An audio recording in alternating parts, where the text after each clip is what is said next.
Et bonjour à tous, on se retrouve de nouveau sur la chaîne YouTube Hippie et bien sûr dans cette vidéo, comme vous l'avez vu dans le titre, ça sera bien sûr pour un quintet plus Sotro pour la journée du dimanche 16 août. De nouveau un quintet plus de galop et de nouveau l'hippodrome de Deauville. Je vous rappelle que pour les quintet plus galop, vous avez le choix entre deux sélections, enfin bien évidemment, c'est un support pour vos analyses à vous.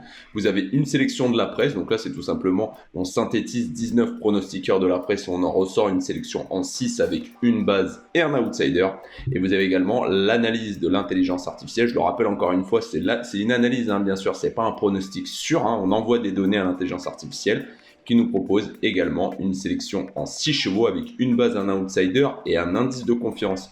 Moi, je vais pas me cacher derrière mon petit doigt pour les quintets plus au galop. C'est pas terrible en ce moment. On espère qu'on va avoir du mieux dans ce week-end. On a 2 quintets plus un samedi sur les programmes de Deauville et également la même chose pour dimanche. Donc on espère qu'il va y avoir des choses de trouver, et notamment par l'intelligence artificielle qui, mine de rien, de temps en temps, trouve des bases plutôt intéressantes à des cotes spéculatives. Je vois que les messages, il y en a de plus en plus, ils sont négatifs, mais comme je vous le rappelle, il y a plein de chaînes sur YouTube, donc n'hésitez pas à aller voir autre chose. Le contenu ici, c'est du partage, c'est vraiment une communauté. Donc bien évidemment, allez voir autre chose. Personne ne vous force à regarder les vidéos, à faire ces sélections. C'est vraiment du partage et de l'analyse pour passer un bon moment ensemble. Je remercie au passage bien évidemment les abonnés pour leurs messages fidèles. Malheureusement, on n'a pas pu se voir en live ce vendredi soir, un imprévu de dernière minute. Peut-être que l'on se verra mercredi pour un nouveau live. Et les lives, c'est uniquement, je le rappelle, pour les quintés plus Sotro. Je remercie mes abonnés pour leurs messages. Il y avait notamment un message sympa d'un abonné qui s'appelle Bernard qui nous a partagé des chevaux à suivre. C'est super sympa ça. Merci Bernard. Allez voir notamment dans les commentaires sur les posts de la chaîne. Je vous invite à aller voir. Il y a des chevaux qui sont partagés et c'est une belle initiative. J'invite bien évidemment tout le monde à partager comme ça leurs avis. Il n'y a rien qui est sur au cours, c'est du partage, c'est pour s'amuser et de temps en temps il peut y avoir des choses vraiment sympathiques. Donc merci Bernard, je te fais une dédicace dans cette vidéo, c'est super sympa d'avoir partagé ça et on se retrouvera donc peut-être mercredi pour un nouveau live. Je trouve que ça va être intéressant aussi dans cette vidéo. On va faire un retour sur les qualifs au critérium parce que la chaîne Hippie est avant tout une chaîne de course hippique au trot et on va faire un retour sur la matinée de vendredi, car les qualifs au critérium qui normalement devaient avoir lieu sur l'hippodrome de Paris-Vincennes, mais sont en train de refaire la piste et ça prend du retard, ont lieu sur l'hippodrome d'Anguin. Et de plus, avec la canicule, c'était en matinale, donc il fallait se lever très tôt pour voir de belles courses. Les courses qualificatives au critérium des 3 ans, 4 ans et 5 ans. On va donc faire un petit tour sur ce sujet-là, car je trouve que c'est intéressant de les suivre. Il y aura de belles courses. Je rappelle que la finale des critériums aura lieu, si je ne me trompe pas, le samedi 12 septembre. Donc notez cette date, il y aura le critérium des 3 ans, 4 ans et 5 ans le samedi 12 septembre. Donc bloquez vraiment votre journée, ça va être super intéressant à suivre. Et donc à l'écran, on peut voir les qualifiés déjà pour ces critériums. On voit dans les 3 ans, on a eu les 2 qualificatives, la course de mâle et également la course de femelle. On voit que chez les mâles, c'est Nuevo pour l'entraînement de Thierry Duval d'Estaing qui s'est imposé. Il a mis vraiment un uppercut, il a pris la tête au bout de quelques mètres de course. Il a déclenché une grosse accélération dans le dernier virage. Et Nuevo allait comme ça jusqu'au bout, malgré que c'était quand même pas totalement évident, car il y a eu de très bons finisseurs à son extérieur. Il a résisté de peu, mais il s'est quand même imposé. Donc Nuevo qualifié dans cette course, et donc on peut voir ensuite derrière les autres qualifiés qui sont Night King Cole qui a bien fini, et Net Money qui était un outsider mais qui a très bien fini aussi, un petit peu surclassé avant le coup, mais qui prend la 3e place. Il y avait notamment une belle cote avec Mathieu Abrivard, il y avait 56 contre 1 pour un Duval d'Estaing, vraiment une super cote. Du côté des femelles, du coup, c'est Normandie Yémen qui s'est qualifiée vraiment de toute une classe. Franchement, la jument fait vraiment un truc, c'était magnifique. C'est une jument de Philippe Allaire et c'était la drift de David Thomas. La jument l'a bien fait, je trouve. C'était vraiment sympa cette victoire de Normandie Yémen. La 2e place était pour Noëlla Josselin qui se qualifie également. Et Nissia d'Axel avec Paul Ploquin pour l'entraînement de Jérémy Gaston Van Éco. Du côté des 4 ans maintenant, qu'est-ce qu'on a de qualifié? Du coup, chez les mâles, on a vu vraiment un très costaud Mac de Blary qui s'impose, franchement vraiment top. Mac de Blary, il a fait impression, il fait vraiment une sacrée course. Il a lancé avant le dernier virage, franchement il s'impose vraiment toute une classe. On a un Mentor de Play qui est bon 2e, il est mieux sur la longue distance un Mentor de Play, mais il court quand même très bien. Et enfin Milton Dunoyer, l'autre Duval d'Estaing, Milton Dunoyer qui était tout simplement invaincu depuis 5 courses arrivées sur cette qualif au critérium qui trace une belle ligne droite. On prend la 3e place. Donc du côté des mâles de 4 ans, 3 qualifiés, Mac de Blary, Mentor de Play et Milton du Noyer. Ensuite, du côté des femelles maintenant, du côté des femelles, ça a été assez serré, et c'est Mila Découpry qui s'impose avec Alexandre Abrivard pour l'entraînement de son père Laurent Claude. Ça a été une arrivée de handicap un petit peu dans cette qualif des femelles de 4 ans. Du coup, Mila Découpry, au dernier rush, s'est imposé. On a vu une superbe fin de course, il y a eu photo, un parcours un petit peu caché pour Marinelle Avry et Mathieu Mottier qui prend la 2e place. Le jument recourt très bien, elle aurait pu également s'imposer. Et derrière, on a vu un petit peu de tout. On a eu une superbe fin de course également qui revenait de l'arrière de Mike Qualita, Pia et Franck Nivard pour l'entraînement de Fabrice Soulet qui termine 3e. Et Midway Lady qui était dernière avec Benjamin Rochard finit également top. Il a fallu éviter des concurrents fatigués dans le dernier virage. C'est une superbe note, mais elle échoue sur le podium, la 4e place. La jument monte en puissance. Je pense que celle-ci, c'est vraiment super intéressant. Elle est à suivre, et notamment face au mâle où elle a déjà fait de super perfs. Donc voilà donc pour nos 3 qualifiés du coup pour les femelles de 4 ans. On a donc Mila Découpry, Marie Lavry et Mai Qualita Pia.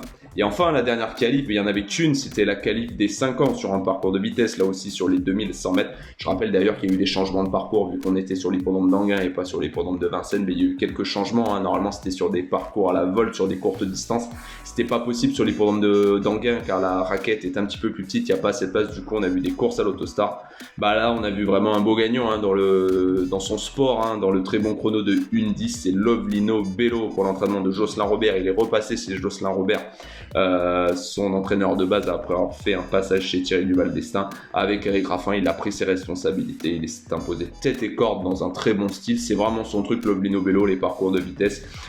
Moi j'ai été sous le charme, c'était un bon cheval Lovelino Bello, mais vraiment sur la vitesse il est très fort. On a eu un excellent deuxième qui est Learn to Fly. C'est simple, Benjamin Rochard a été très bon, il avait le numéro 2, il a fallu juste prendre le dos de celui qui allait devant, qui était Lovelino Bello, et vraiment c'est un très bon deuxième. Le gagnant était intouchable, mais on a un très bon Learn to Fly. Et Learn to Fly, quand il court vraiment la corde de cette façon, il est très bon. S'il fait les extérieurs, c'est forcément un petit peu plus compliqué pour lui. Et enfin la 3e place, à distance mais une bonne finisseuse qui est la Rose du Gers, une très bonne jument bien évidemment entraînée et drivée par Mathieu Abrivard. Voilà donc pour nos 3 qualifiés mâles que sont Lovelino, nos 3 qualifiés des 5 ans c'était mâle et femelle, Lovelino Bello, Learn to Fly et la Rose du Gers. Donc franchement de belles qualifs, c'était vraiment sympa à suivre. J'espère que vous aussi vous les avez suivis. N'hésitez pas à échanger en commentaire pour dire ce que vous en avez pensé. Et vous pouvez donc voir maintenant la suite. Qu'est-ce qui nous attend du coup maintenant? On aura le samedi 29 août le reste des qualifs avec le qualif des 3 ans Q3, la qualif des 4 ans Q3, la qualif des 5 ans Q2 et idem mâle et femelle pour le 3-4 ans. Et ensuite, comme je vous l'ai dit, le samedi 12 septembre, les critériums 3, 4 et 5 ans. Réservez votre journée car là, il va y avoir du beau sport. Ça va vraiment être top. Normalement, début septembre, on va être bien au niveau du climat et on espère que ça sera bien évidemment sur la piste de Paris-Vincennes. Voilà donc pour cet aparté pour les qualifs des critériums pour les courses au trot. Comme je vous l'ai dit, la chaîne IPU est avant tout une chaîne spécialisée dans les courses au trot. Mais là maintenant on fait un retour et on va donc s'intéresser au Quintet Plus donc de dimanche et ça sera sur l'hippodrome de Deauville. Donc réunion 1 course 3 et je vous propose donc de voir la liste des partants comme d'habitude qui s'affiche à l'écran. Départ a lieu à 15h15, c'est le prix The Agacan Stud, prix François André. Mais c'est un petit peu long comme nom d'épreuve. Pour des juments de 3 ans et au-dessus, ça sera sur la distance des 1400 mètres, de nouveau en ligne droite, sur la piste en gazon en handicap divisé de classe 2, avec donc 16 partants à l'heure où la vidéo est tournée. Il n'y a donc pas de non-partants et du coup on va faire un petit tour des partants tout simplement rapidement avec l'As Mex des Nymphes. C'est Pierre-Charles Boudot qui sera en selle de nouveau pour l'entraînement de Mickaël Delzang, une association qu'on voit très régulièrement en ce moment dans les Quintet Plus, la stalle numéro 8.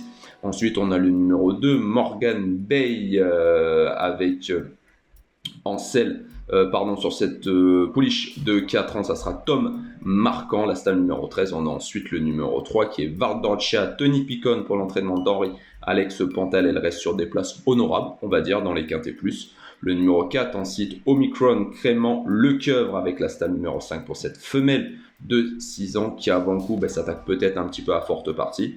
Ensuite le numéro 5 qui est Zakocha. Zakocha, c'est Christophe Patrice Lemaire pour l'entraînement de Gérald Mossé avec les œillères australiennes. Elle reste sur une deuxième place sur l'hippodrome de Sonnen. Ensuite, on a le numéro 6 qui est Salala. Salala, c'est Antonio Orani avec la stalle numéro 6. Ensuite, le numéro 7 qui est Like Lindin, Maxime Guyon pour l'entraînement. On revient au trot de Louis Baudron, la stalle numéro 1. Ensuite, on a le numéro 8 qui est The Shadow, Christophe Surmillon pour l'entraînement de Nicolas Collery, malheureusement. Ou pas, on le verra suivant la course. La stalle numéro 15, le cheval reste sur 3, deuxième place quand même dans les quintés plus. Ensuite, on a le numéro 9 qui est Nelly Donado. Donado, c'est Alexis Pochin pour l'entraînement de Stéphane Vattel. Le cheval reste sur une contre-performance sur l'hippodrome de Clairefontaine dans un quintet plus. Mais attention, cette fois-ci, il aura les œillères pour la première fois. Ensuite, on a le numéro 10 qui est Alabama Moon. Alabama Moon, c'est l'entraînement Bloom et c'est la montre de Christiane. On va faire une allusion. La montre de Christiane Desmureaux à l'occasion de ce quintet. Ensuite, le numéro 11 qui est héroïste Michael Barzenona. Le 12, Premonition, Marvin Grandin. Ensuite, le numéro 13, Alama Mater pour l'entraînement de Gérald Mossé avec la monte d'un Asiatique sur son dos. Moi, j'avoue, je le connais pas trop. Ensuite, le numéro 14, Dark Zell, Anthony Cractus pour Nicolas Collery. C'est simple, les plus gros numéros sont pour l'entraînement de Nicolas Collery avec le 15 et le 16. Le 15, c'est Victory Folly, Stéphane Pasquier, elle reste sur une 5e place. Enfin, on termine avec le numéro 16, Elusif Bellardo et Augustin Madamé. Voilà donc pour la présentation de ces partants. Et donc maintenant, on va se pencher à la sélection de la presse, la synthèse de la presse. Je le rappelle, c'est la synthèse de 19 pronostiqueurs, les chevaux qui ressortent un petit peu plus entre les favoris et les outsiders. Et on en sort donc une sélection en 6. Et vous pouvez donc la voir s'afficher à l'écran. Et en tête, c'est bien évidemment, un petit peu logiquement, j'ai envie de dire, qui ressort ce numéro 11, Héroïs pour l'entraînement de Michael pour la montre, je vais y arriver, de Michael Barzalona et l'entraînement de François-Henri Graffard. Seulement 4 sorties à son actif, mais un cheval qui est quand même très en vue. Ensuite, le numéro 8 qui est The Shadow. The Shadow, on en a parlé dans la présentation, c'est la montre de Christophe Soumillon, la stalle numéro 15, exemplaire dans les quintés plus 3, deuxième place. Il a une victoire sur l'hippodrome de Compiègne. Donc en deuxième position, ensuite, le numéro 6, c'est Salala. Salala, c'est la montre d'Antonio Orani. Salala qui a un profil plutôt en vue, notamment dans ce quintet plus. Ensuite, le numéro 5 qui est Zakocha. Zakocha, c'est la montre de Christophe Patrice Lemaire pour l'entraînement de Gérald Mossé. Le cheval reste sur une deuxième place, comme je vous l'avais dit, sur l'hippodrome de Sonnen et avant ça, une 6e place dans un quintet plus à Compiègne. Ensuite, on a le numéro 3 qui est Valdorcia, Tony Picon pour l'entraînement d'Henri Alex Pantal, un cheval plutôt en vue dans cette course. Et enfin, on termine avec le numéro 10. Le numéro 10, c'est Alabama Moon. Alabama Moon qui fera figure quand même plutôt d'outsider, je pense, à l'occasion de ce quintet plus. La montre de Christiane Desmureaux. Le cheval reste sur des bonnes places, mais monte un petit peu de catégorie. Voilà pour la sélection de la presse. En 6, le résumé de la presse. La base et l'outsider. La base, souvent, c'est le cheval qui est en tête, le numéro 11, Héroïste. Et l'outsider, c'est le numéro 10, Alaba Moon. On va donc maintenant s'intéresser à ce qui est peut-être le plus intéressant dans ces vidéos de quintet plus au galop pour vous qui la regardez. C'est bien évidemment l'analyse de l'intelligence artificielle avec sa sélection en 6. Je le rappelle, sa base, son outsider et son indice de confiance. Et je vais donc également, c'est important, vous détailler que ce que nous dit l'intelligence artificielle sur chacun des profils qu'elle choisit. Et vous pouvez donc voir sa sélection qui s'affiche à l'écran. Et en tête, on aura ce numéro 8, The Shadow. The Shadow, Lida nous dit que le numéro 8, The Shadow, est son point d'appui principal dans ce quintet. Sa dernière sortie est particulièrement intéressante, elle vient de gagner sur 1300 mètres en ligne droite de l'hippodrome de Deauville, donc on reste dans un environnement qui lui convient parfaitement. Avant cela, elle avait terminé deuxième de la course de référence de l'Oublions pas à Compiègne sur 1400 mètres. Ce qui me plaît beaucoup, c'est sa progression récente, elle est désormais prise en 36 de valeur et porte seulement 55,5 kg. Le passage à 1400 mètres ne m'inquiète absolument pas et son profil de jument rapide, maniable et déjà confirmé en ligne droite est exactement celui que je veux dans ce quintet. Seul vrai problème, la corde numéro 15. Il faudra bien évidemment que Christophe Soumillon prenne rapidement la bonne décision, mais sportivement, c'est elle qui m'offre le plus de garanties. Donc du coup, vraiment une belle chance pour l'intelligence artificielle avec ce numéro 8, The Shadow. Ensuite, on a le numéro 11 en deuxième position qui est Héroïste. Ilia nous dit que le numéro 11 Héroïste possède probablement encore une petite marge. dans les handicaps. Elle a peu couru et son profil est beaucoup moins exposé que celui de plusieurs concurrentes. Sa victoire à Compiègne au printemps était intéressante, puis elle a confirmé sa compétitivité à ce niveau. Elle arrive ici avec 55,5 kg. Barcelona et l'entraînement Grafar, l'ensemble est très solide donc pour l'intelligence artificielle. J'aime également le fait qu'elle ne soit pas dépendante d'un seul scénario de course. Sur 1400 mètres, elle devrait pouvoir patienter avant d'utiliser sa pointe. La corde numéro 10 reste correcte aux yeux de l'intelligence artificielle. Elle a davantage le profil d'une jument qui peut encore monter en valeur que celui d'une concurrente qui est arrivée à son plafond. Très grosse chance pour les 5 premiers, donc pour l'intelligence artificielle. Pour ce numéro 11, Héroïs, qu'on retrouve également, c'est les 2 premiers de la synthèse de la presse. Ensuite, en 3e position, une petite trouvaille peut-être du coup pour l'intelligence artificielle parce que ça sera ce numéro 16 du coup qui est Élusive Bellardo, le plus gros numéro de cette course, également le plus petit poids. Pour l'intelligence artificielle, voilà ce qu'elle a choisi. Lia nous dit que le numéro 16, Élusive Bellardo, est le cheval spéculatif qu'elle veut absolument conserver. Elle a plusieurs éléments qui l'intéressent. Elle vient de terminer 3e de la course de référence sur l'hippodrome de Compiègne derrière Dark Zell et The Shadow. Mais dimanche, elle se retrouve en bas de tableau avec 53 kg. Elle connaît également parfaitement la ligne droite. Son historique montre plusieurs sorties sur ce type de parcours. Sa dernière prestation prouve surtout qu'elle est actuellement compétitive à cette valeur. Sa corne numéro 2 peut devenir un avantage si le bon wagon se forme côté corde. Ça bien évidemment ne sera que pendant la course. Elle n'a probablement pas autant de marge qu'une jument comme The Shadow, mais avec 53 kg, elle peut aller beaucoup plus loin que ne laisse penser son statut d'outsider.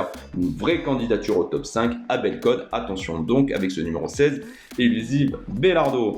En 4e position, on a le numéro 6, Salala. Lia nous dit que ce numéro 6, Salala, présente l'un des profils les plus réguliers et fiables, bien évidemment, à l'issue de cette course. Sa musique est excellente, 2e, 8e, 4e, 3e, 11e récemment. Et surtout, elle vient encore de terminer 2e. Elle a montré qu'elle était compétitive dans les handicaps et elle arrive avec 56,5 kg, ce qui reste jouable selon l'intelligence artificielle. Sa corde 6 me plaît davantage que les numéros très extérieurs de certaines rivales. Antonio Aregni la connaît et son entourage indique récemment qu'elle avait fourni un excellent classement malgré un numéro vraiment défavorable. Je lui vois peut-être un tout petit peu moins de marge pour gagner que The Shadow ou encore Héroïs, mais pour terminer dans les 5, elle présente beaucoup d'arguments, candidature très solide pour les places. Voilà ce que nous dit l'intelligence artificielle pour ce numéro 6, Salala, son 4e choix. En 5e position, l'IA a choisi ce numéro 14 qui ressort, Dark Zell. C'est bien évidemment d'Anthony Cractus, peut-être encore une jument spéculative pour l'intelligence artificielle. L'IA nous dit que ce numéro 14, Dark Zell, est dangereuse parce que sa dernière performance est meilleure qu'elle en a l'air. Dans la course de référence de Compiègne, elle a longtemps patienté avant de produire une belle accélération et de venir prendre la 2e place. Cette ligne est importante puisque plusieurs concurrents du jour étaient derrière elle. Ça, attention à ça bien évidemment. Elle porte seulement 54,5 kg. Ici, son problème est bien évidemment la corde numéro 16 sur 1400 mètres en ligne droite. Cela introduit une vraie incertitude quant au wagon dans lequel elle va se retrouver. Mais si son côté de piste avance, son poids et sa forme deviennent particulièrement intéressants. Pas une base, voilà ce que nous dit l'intelligence artificielle, mais difficile à éliminer des 6. Et enfin, le dernier choix de l'intelligence artificielle issu de cette course sera ce numéro 9 qui est Nelly Donado. Lia nous dit enfin que le numéro 9 Nelly Donado est celle qu'elle préfère retenir pour compléter plutôt qu'un profil déjà très exposé. Sa dernière sortie ne doit pas être prise au pied de la lettre. Elle possède auparavant des performances suffisamment intéressantes pour être compétitive ici. Elle revient avec 55,5 kg. Surtout qu'elle a tiré la corde numéro 3 dans une course où plusieurs candidates sérieuses sont complètement à l'extérieur. Cela peut devenir un choix peut-être important. Elle doit clairement rassurer sur sa dernière performance, donc je ne veux pas la monter trop haut dans ma sélection. En revanche, dans un quintet assez ouvert derrière les premières chances, je trouve son profil intéressant pour accrocher une 4e ou 5e place. Le 6e choix de l'UA davantage pour une place que pour la victoire. Ça sera aussi un outsider, je pense, ce numéro 16. Élusive, ce numéro 9, je me suis trompé, Nelly Donado. Voilà donc pour la sélection de l'intelligence artificielle, son analyse en 6 avec quand même un panaché de favoris et d'outsiders. J'espère qu'elle va nous trouver quelque chose vraiment d'intéressant pour ce Quintet Plus de dimanche. Et on récapitule tout de suite la sélection de l'IA en numéro avec en tête le numéro 8 The Shadow suivi du numéro 11 Héroïste, le 16 Élusive Bellardo, le numéro 6 Salala, le 14 Dark Zell et enfin on termine avec le numéro 9 Nelly Donado. On s'intéresse donc maintenant à la base et à l'outsider qui peut être intéressant pour vous de l'intelligence artificielle. Et bien la base, ça sera ce numéro 8, The Shadow, qu'elle a placé en tête, et l'outsider, le numéro 16, Elusive Belardo, en troisième position quand même, un outsider pour l'intelligence artificielle, et son indice de confiance est assez bon, sera de 4 sur 5, on espère qu'elle va nous faire quelque chose de sympa pour le Quintet Plus de samedi et celui-ci de dimanche. Voilà pour ce Quintet Plus de dimanche sur l'hippodrome de Ville, une vidéo un petit peu longue car on a fait notamment un retour sur les qualifs du critérium des 3, 4 et 5 ans au trot bien évidemment, et ça je trouve que c'est important pour une chaîne de passionnés de course hippique au trot comme vous. On s'est donc intéressé à ce Quintet Plus de dimanche, j'espère que cette vidéo vous aura plu, n'hésitez pas surtout à vous abonner à la chaîne et activer la cloche pour ne rien louper, que ce soit les vidéos au trot, les vidéos au galop, les lives, les posts, tout ce qui est intéressant sur la chaîne YouTube Hippywin. Likez, ça soutient la chaîne, je le rappelle, hein, les contenus, c'est du plaisir, c'est du partage et c'est gratuit si ça ne vous plaît pas, mais n'hésitez pas à regarder d'autres vidéos, il y en a plein sur YouTube, il y a plein de personnes qui proposent des vidéos, moi j'essaie de partager un bon moment avec vous, on a des abonnés fidèles qui nous laissent des messages super sympas, donc merci à vous, je vous souhaite de passer bien évidemment un excellent week-end, on se retrouve bien sûr très bientôt sur la chaîne YouTube Hippywin. Bye.